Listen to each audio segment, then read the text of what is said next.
Vous êtes de plus en plus nombreux à nous suivre et à participer à l'évolution de la chaîne Afrique N24, et sincèrement nous tenions à vous en remercier. Nous lisons tous vos commentaires qui enrichissent le débat et vraiment nous vous demandons de nous soutenir, en aimant les vidéos pour une large diffusion, et pour continuer à avoir une ligne éditoriale indépendante, et vous proposer de nouvelles émissions toujours de plus en plus enrichissantes. Ne restons pas passifs, soyons actifs. Merci et à bientôt. Togo. Mandat d'arrêt international contre le commandant Olivier Ama et le journaliste Ferdinand Haïté. Récemment, Françoise Agba, veuve d'un homme d'affaires togolais décédé en exil, ainsi que son frère Cyril Abalo et un cousin employé à domicile, ont été placés en détention provisoire. Dans la foulée, un mandat d'arrêt international a été émis contre le commandant Olivier Ama, ancien officier de gendarmerie, et Ferdinand Haïté, journaliste vivant à l'étranger depuis un an. Ils sont accusés par le régime de Lomé d'être impliqués dans un nouveau complot visant la sûreté de l'État. Accusations et contexte politique. Les accusations portées contre Olivier Ama et Ferdinand Haïté vont au-delà du simple complot. Ils sont également accusés de terrorisme. Selon les autorités togolaises, ils seraient les instigateurs de la dernière attaque terroriste de Kpekpakandi dans le nord du Togo, une attaque ayant entraîné la mort d'une vingtaine de soldats.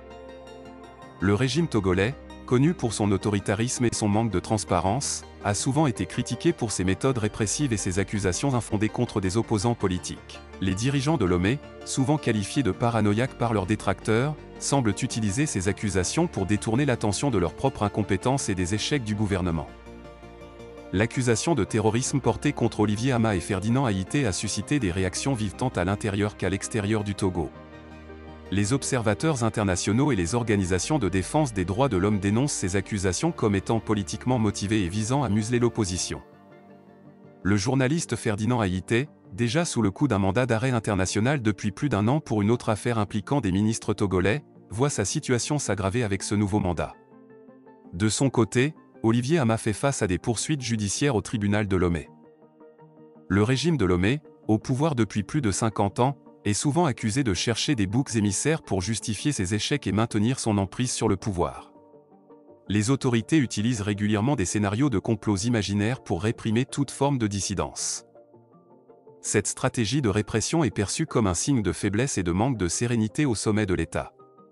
La tendance à accuser des opposants de terrorisme et de complot sans preuve tangible pourrait conduire à une perte de crédibilité du régime tant sur le plan national qu'international.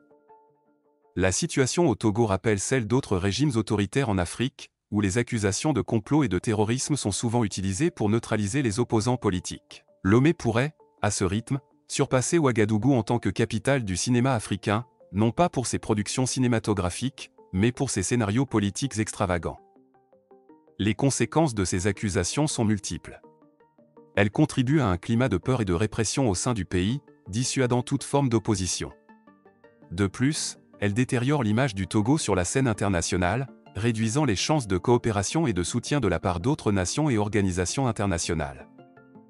À long terme, ces actions répressives pourraient engendrer une instabilité accrue et des tensions sociales, voire des mouvements de contestation plus forts. Le régime risque de s'enfermer dans une spirale de répression qui pourrait conduire à des crises politiques et sociales majeures. La situation autour des mandats d'arrêt internationaux contre le commandant Olivier Ama et le journaliste Ferdinand Haïté illustre bien les dérives autoritaires du régime togolais. Les accusations de complot et de terrorisme semblent être des outils politiques pour étouffer l'opposition et détourner l'attention des échecs du gouvernement. Cependant, cette stratégie risque d'aggraver la situation politique et sociale au Togo, conduisant à une instabilité et à une perte de crédibilité internationale. Les observateurs et les défenseurs des droits de l'homme appellent à une révision des méthodes répressives et à un retour à des pratiques politiques plus transparentes et respectueuses des droits fondamentaux. Likez la vidéo si ce n'est pas déjà fait. Laissez aussi votre point de vue en commentaire. Abonnez-vous et cliquez aussi sur la petite cloche de notification pour ne rien rater de nos prochaines vidéos. N'oubliez pas de partager aussi la vidéo et de la liker.